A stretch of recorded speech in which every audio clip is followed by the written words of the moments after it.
What up, what up, what up, what up, people? January 2nd, how y'all doing? Everybody doing out there? January 2nd, it's a new year, 2025. First off, I want to wish everybody on my channel a happy New Year's. Hope this is going to be a great New Year's for everybody. Everybody that had a good 2024, congratulations. Everybody that didn't have a good 2024, it's time to start new. It's time to get close to the Lord, or whatever your religion is, and start some new goals, small goals, big goals, and accomplish those goals. 2024 wasn't the best year for me, but I'm not going to down on it. I will say I got real close to Jesus, and that was like one of the greatest things out of 2024 that I'm going to bring in 2025. But 2025 will be a great year for me, great year. Anytime I had some issues in my life where I got knocked down a little bit, the next time I came back stronger than ever, and I have facts and evidence for that. But nevertheless, I wish everybody a good 2025. Get all the money you can get, love on your family because you don't know who you're going to lose this year. Start early, don't start late. Like I say, set goals, get your health in order. Everybody get your health in order. I see a lot of people dying early last year of heart attacks or kidney failures, stuff like that. Get your health in order because you don't know, especially those who are in their 30, 40, 50s, and even some people in the 20s. Another thing I want to say is when it comes to opioids and alcohol abuse and drug abuse, if you can, you know what I'm saying, people, please, that are going through that, I pray for you and try to get yourself some help as best as possible because it is family members that love you and don't want to see you fall to those drugs or of that nature. So, without further ado, this is our first episode, 2025. This is episode 13 of Philly Will Spill. My channel gives you the real on sports, entertainment, and real life issues, not the gimmick like certain people on TV and radio. I'm at 265 subscribers. I can't do this without anybody this year. I started this last year in December.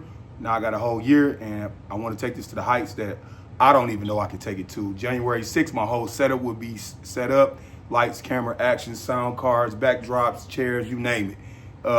So, we're trying to, like I said, I talk about sports, entertainment, real life issues. Eventually, I'm going to get interviews on here because I want to do that also. And I support all local businesses. If you have a local business that you want to be promoted on my channel, right now I'm charging $20 for 10 episodes. You can reach me on Facebook, Instagram, YouTube, or Twitter, however you want to do it. So today we're going to talk about 4 topics. We're going to keep it a little short and simple. We're going to talk about the Louisiana and Las Vegas tragic moment, more so Louisiana, Terrence Crawford and Canelo rumors, college playoff outcome yesterday in the game that's coming up today, and we're going to talk about Saquan Barkley not playing. So the first thing, on New Year's Eve or New Year's Day at 12 o'clock, an ex-military service member was in a white F-150, and he drove into the area where people were celebrating New Year's on the street, and he ran over people to the fact that he killed 15 people and injured others. After he did that, when the car came to a stop, he started shooting out with the police.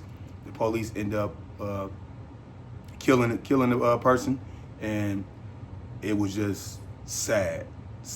I'm going to go back to that in a second. At the same time, I won't say same time, but on the same day in Las Vegas at the Trump Towers, Tesla truck was outside of the Trump Towers with a massive amount of explosives in the back of the truck and blew up to the point where it was a super explosion. It didn't knock out any windows in the Trump Towers, but it did injure some people minorly. Nobody was in severe condition or nobody died, but they're saying that they don't know if those two incidents were tied together or if they were just a one of one. But nevertheless, we do have some more terrorism coming into 2025, trying to make 2025 to be a bad year out the gate.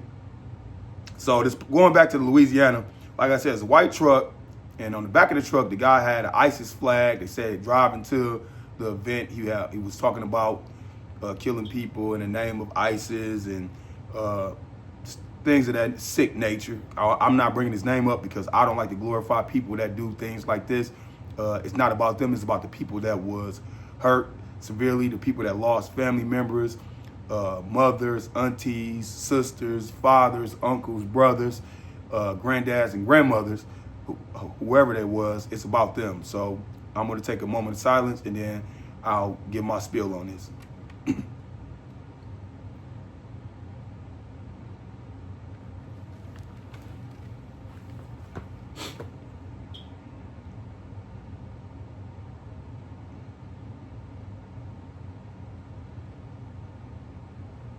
All right, so my spiel on this is nothing more than people, when you're going out of town for major events, 4th of July, Labor Day, Mardi Gras, New Year's Eve,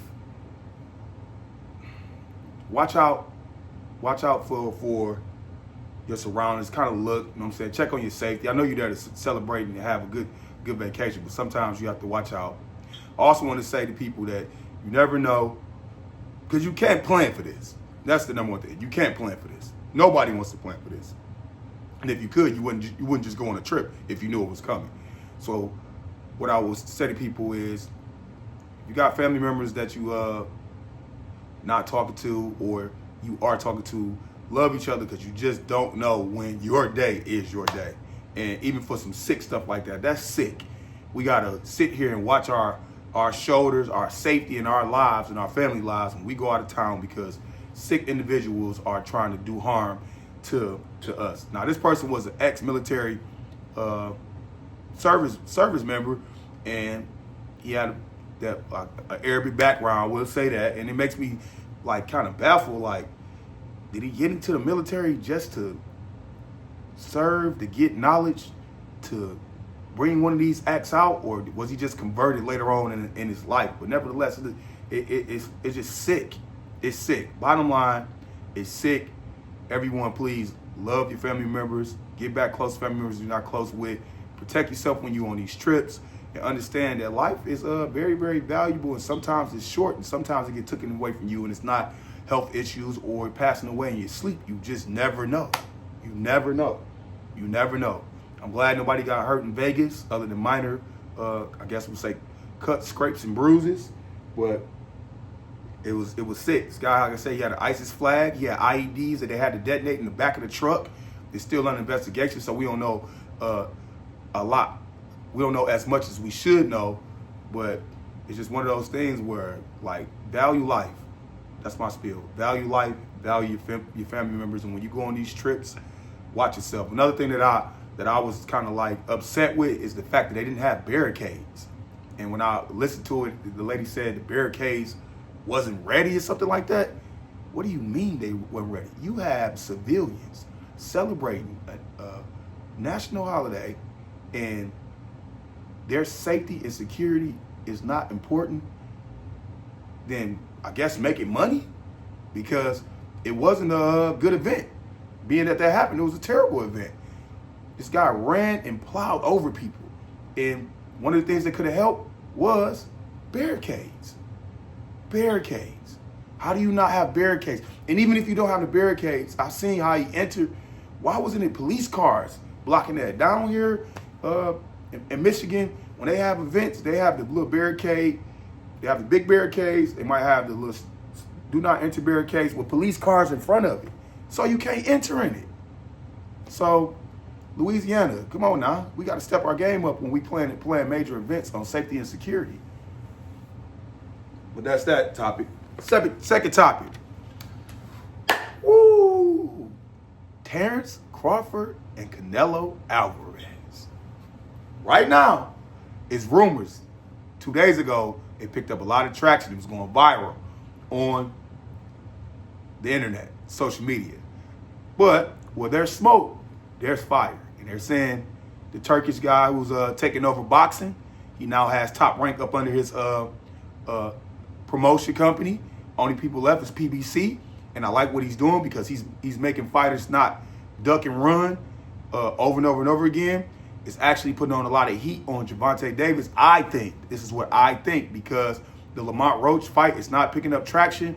And I'm hearing allegedly that people are telling Gervonta that we don't want to see you fight subpar C and minor B fighters. It's time for you to fight some good fighters like Lomachenko, Devin Haney, Shakur Stevenson, and Keyshawn Davis.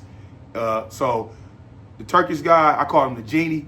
He's making it go back to the old days where fighters couldn't duck and run people. And I hope that's what it's supposed to be. But going back to the topic at hand, Canelo Alvarez and Terrence Crawford. The rumors is Cinco de Mayo in Vegas. That's what it's slated for. If that does happen, that will be the biggest fight of the century, not the decade, of the century. Since Floyd Mayweather and Pacquiao, since Muhammad Ali, the Thriller in Manila.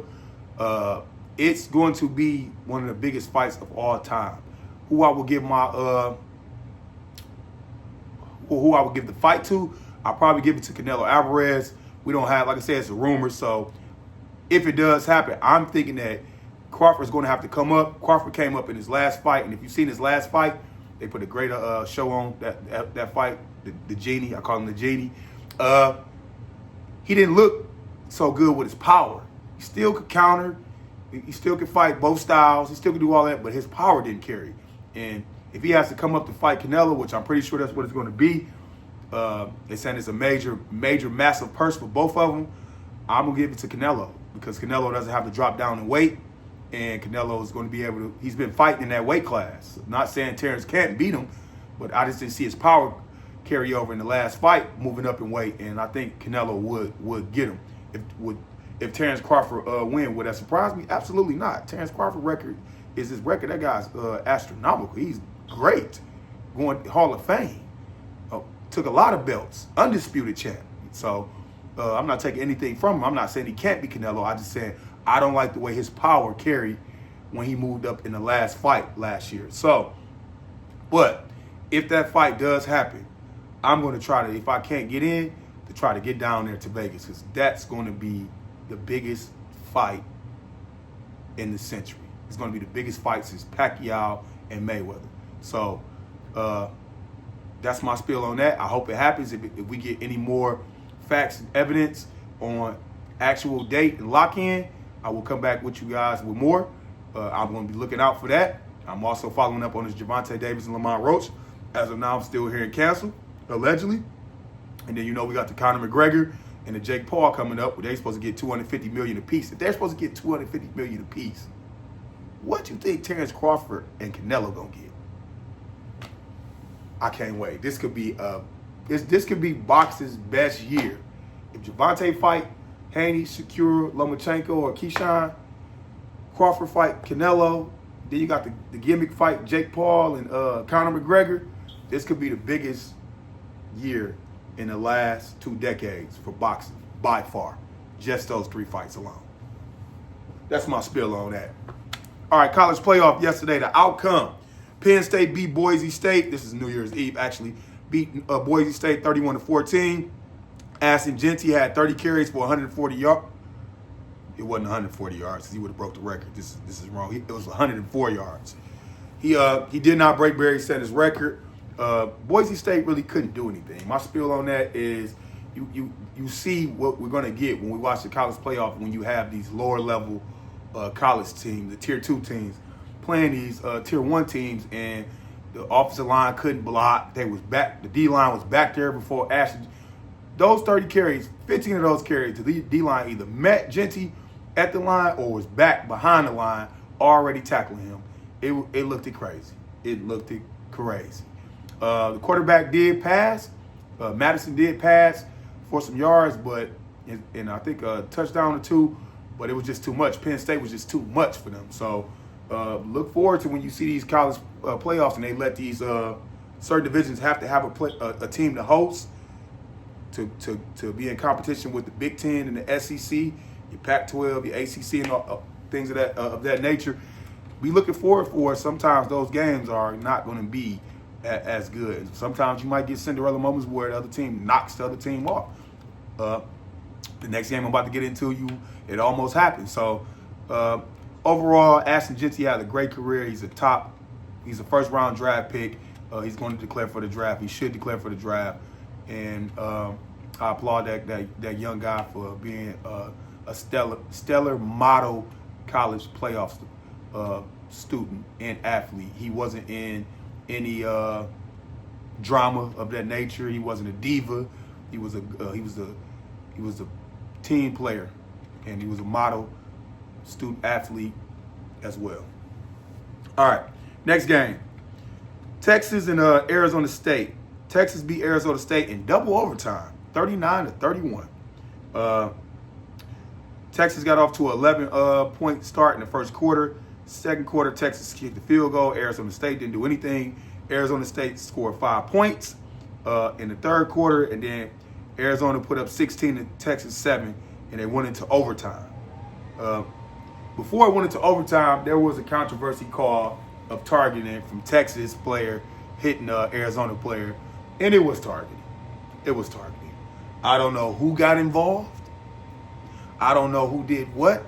I don't know what was going through the refs' heads, if they didn't want to interfere with the game, but it was clear targeting. The defensive player lunged at the player. The player was a defensive player. It was helmet to helmet. It was targeting, and they didn't want to get that 15 yards, so Arizona State kicked that field goal and, well, had a chance to kick a field goal and could have ended. So it went to overtime. And in overtime, Texas just was a better team when you up close to when you're in the red zone already. Texas is a better team than Arizona State. Texas, Quinn Ewers had 20. He was 20 for 30, 322 yards for 3 touchdowns. He played relatively good. I call him dead leg because he can't do nothing with that dead leg. And I'm hearing that they're saying that he might stick around another year. If he stick around another year, he better go to another team because Arch Manning time is now. Quinn, move. We had enough of you. You was all right. Steve Sarkisian, it's Arch Manning time now. Slide dog up out of there if you don't go to the NFL. I don't think he's ready for the NFL, Quinn Ewers. I think he needs to stick around another year, but it doesn't need to be for Texas. It needs to be for another team. Cam's compatible, the running back for Arizona State, did a relatively excellent job. He did show the lower level team coming up to the Division I team and playing on the same level where he could carry over into the NFL. He had 30 carries for 143 yards and 2 touchdowns. He did show his worth, so great job for Cam. It was a good game, but like I say, Texas just got into the overtime and ended up beating them, scoring 15 points to Arizona 7. So, and then that was just the end of that game. But it was a good game. It was a good game. Fourth quarter, it showed up to have a good game. I'm pretty sure the viewers was good, and everybody got what they came for with that game, unless you was an Arizona State fan and you just wanted your team to win. Ohio State and Oregon. I already said to people, with my mind, I bet with Ohio State. With my heart, I want Ohio State to lose. Oregon and Ohio State, 31-32 last time around. Ohio State had a key turnover. So this game I knew was going to be a good, high-scoring game, but I didn't think it was going to be like this. So Ohio State beat Oregon 41-21, and it was nothing short of a rout. Oregon was a no-show in the first quarter, the first half. They only scored 8 in the second quarter on the last drive. Ohio State put up 34 in the first half, and it was enough to hold them over. They scored an additional 7 in the second half, and they beat Oregon. Oregon, these are one of those things where, and I'm going to say this before going into my next topic about Saquan, Barkley, and my Eagles, but these are one of those things where, are you going to choose rust over rest when you can play? And in Oregon's standpoint, they just had the better record, so they got the rest because they had the better record. But Ohio State didn't. Ohio State played Tennessee last week, routed them. Now they got chemistry. They got their swags at an all-time high. Their confidence is at an all-time high. They come in and get Oregon. First drive, Oregon get the ball. Well, first drive, Ohio State get the ball. Go down there and score real quick. Jeremiah Smith might be one of the best freshmen in the NCAA. He got 2 more games to prove that, because right now he's looking like that. He's looking like the best freshman. The guy had 7 receptions for 187 yards and 2 touchdowns, and he could have got more than that. They was taking him out. He was open when he wasn't open. He was open on 2 to 3 people. The guy was a stud. I've been watching him all year. Jeremiah Smith is the truth. He make Marvin Harrison look like who? Marvin Harrison look like who for the Arizona Cardinals? Jeremiah Smith is the truth. The truth. Nothing less than the truth. I'm not going to hate on him because he's playing for a team that us Michiganders hate, and I hate Ohio State too. But I'm going to give props to what I see. That young man is a freshman, and he went off yesterday. So, Oregon came in first drive, looked like they still was resting. Dylan Gabriel had nobody to throw it to. It looked like he couldn't throw it. Holden was getting mad. Tez was getting mad. Sawyer was coming through there like he was coming to the house party like he had a key on every drive. He come, hey, I'm here again. I'm here again. I'm here again. Tipped it twice. Sawyer was dogging them, man. Like just dogging them. It didn't look like that they had the first game where it was 31-32. And Oregon tried to make a little small mini comeback, but Ohio State was just too much. It was too much. Too much. Ohio State did what they supposed to do. Ryan Day, I will say, I guess he probably will earn himself another year in Ohio State. So now he's going to the third round. He might end up getting to the championship. And what they look like it, might get to the championship and they might win it. Because Texas against Arizona State, try to play like you played lofting balls up Quinn Ewers that was almost supposed to be picked with nobody even in the area. Do that against Ohio State and see what happens. Come in there, Quinn Ewers, and not be throwing that ball to Holden, Isaiah Bond, and all of them like he's supposed to against Ohio State and see what happens. Come in there, Texas, Steve Sarkisian, and not give Quinn Weiser that ball and run that ball. I think you about to just have a sling fest against Ohio State and see what happens. So, overall, great job, Ohio State. You guys came in there and did what you did. You're playing hard for Ryan Day. Ryan Day, good job. Excellent job. That was a good game. Today we have Notre Dame playing the Georgia Bulldogs. Got the second-string quarterback playing for the Bulldogs, Gunnar Stockton. And he's a running quarterback. It's going to be one of those things where we got to see if he can throw the ball. I'm not going to say he can't throw the ball because he did throw the ball against Texas, but he looked like he's run first, then throw second. Carson Beck is not playing. I don't know if it's for an injury or if it's because Kirby Smart just pulled him because they looked at kind of like stagnant in the SEC championship against Texas when it comes to Carson Beck. Carson Beck, I call him raccoon eyes Carson Beck because every time he in there, that's how he looking, throwing interceptions here, throwing interceptions there, throwing interceptions everywhere. So that might have been the reason why Kirby Smart pulled him out of the lineup if it wasn't for an injury and put Gunnar Stockton in. But Notre Dame has a great defense. They only have 2 stars on the offensive side, which is nothing less than Jeremiah Love and Riley Leonard, the quarterback. So they don't really score too many points. They typically win. They score about 24 to 27 points. Notre Dame will on their heydays they'll score 31. So I think this game is not going to have more than 5 touchdowns. If it has 6, I'll be surprised. I think the over and under is 45.5. I always like to knock 10 off of field goals. And I don't really think it's going to score no more than 4 or 5. I'll be surprised if they score 6. I'm going to give this game to Georgia. Gunnar Stockton looks like he can throw the ball. That's what I'm going to give it to. Notre Dame can stop that run. I don't know how they're going to match up with Georgia's offensive line. It's some big boys.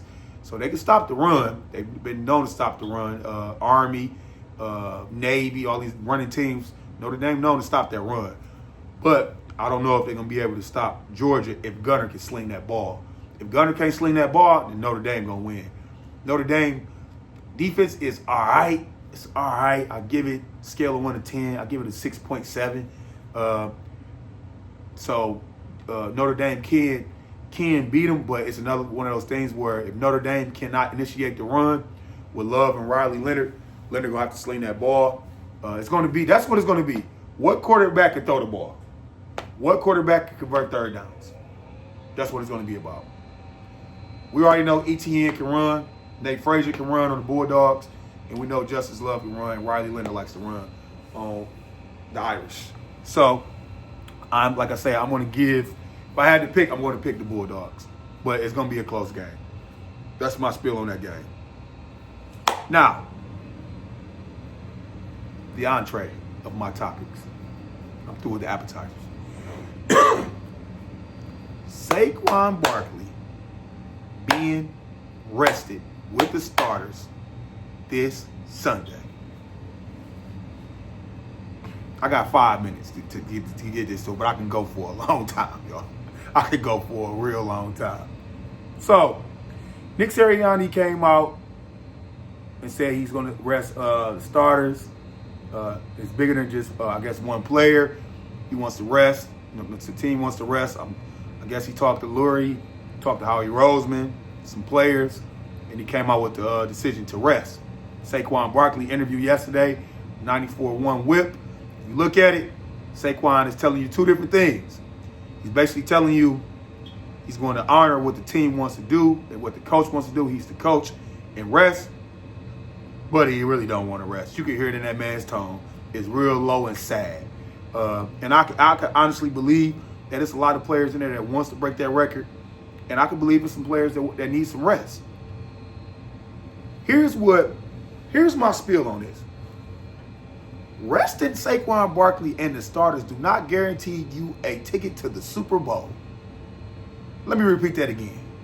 Resting Saquon Barkley and the starters this week do not guarantee you a ticket to the Super Bowl. Here's my second spiel. If you rest Saquon Barkley and the starters this week, and y'all don't break that record that's been held for 40 years and give that accolade to that offensive line and to that organization, and you go in the first round of the playoffs, and mind you, this is my team. I bleed green. And you go in the first round of the playoffs, and you lose, I could just imagine seeing Saquon Barkley on the sideline chewing on that mouth guard like he'd be totally upset that we rested for this. We rested for this. And I say the first round because that's the round you bet not get put out with this decision. Second round, okay, you got put out and you rested. At least you won the first round. First round in the NFL, you need that first round victory if you got to win 3 times to get to the Super Bowl. You need that first round victory so you can get some traction and some chemistry. You can look like Ohio State that ain't resting. But boy, you better win that first round. Nick Sirianni. And I love Nick. A lot of people talk about Nick. But Nick, you the coach that's cussing out the fans. Nick, you the coach that's getting into it with your players on the sideline. Nick, let's talk about your coach. You the coach that's not kicking field goals against the Atlanta Falcons where we could get the number one seed. You the coach that not kicking field goals against the Saints and almost cost that game. You are the coach that told Saquon Barkley against the Giants that he can go in there and get some more yards to break this record. And Saquon told you, I'm good, let the young bulls eat. So I know you ain't make that decision. I know you didn't. I know Nick Sirianni didn't make that decision. That decision was made by Lurie, number 1, Howie, number 2, and Nick just had to put it out there. That is what I'm saying as a person. That's what I believe. I'm gonna say allegedly because I can't put that on them. But if you hearing it from me, a diehard Eagles fan, and go listen to all the other podcasts for the Eagles, that decision was made by the owner first, general manager second, and Nick just had to put it out there. And me looking at Saquon Barkley's face and hearing him saying, well, the coach made a decision, and if that's what he did, we got to honor. Man, you out of your mind. How about get something that can get you even more momentum going into the playoffs? Get you something that you can accomplish as a huge accolade. This record hasn't been broken, and it was established 40 years ago. 40 years ago. You grab that record, get into the first round, win the first round, and keep it going. Scott, momentum building. Small steps, huge journeys. Small steps, huge accomplishments. Why wouldn't you get that? It's 101 yards away. He can get that in the first half and sit. If you rest him, it's no guarantee if you rest him today, he could get hurt in the playoffs. And I don't want nobody to get hurt, even on the opposite team that we play. Because I like the best competition to play the best competition, so there's no excuses. But it doesn't guarantee you that you resting them, you're not going to get an injury in the playoffs. So, my spiel on that is, bottom line, it's some BS. That's some BS. That's some BS. And I don't think Nick Sirianni is doing that. I think the people up top is doing that. And if they could, in these next couple of days, reconvene on this subject and say, you know what? Let's do it for the fans. Let's do it for the organization that supported us through the thick and thin. Let's do it for Saquon Barkley. Let's get this offensive line of Saquon Barkley and this organization to be established as the greatest rushing team of all time. Let's do that. I will hope that y'all do that. That's my spiel on Saquon Barkley and the starters being rested. And like I always say, I'm Philly Will all day, every day, and twice on Sundays. And I'm out.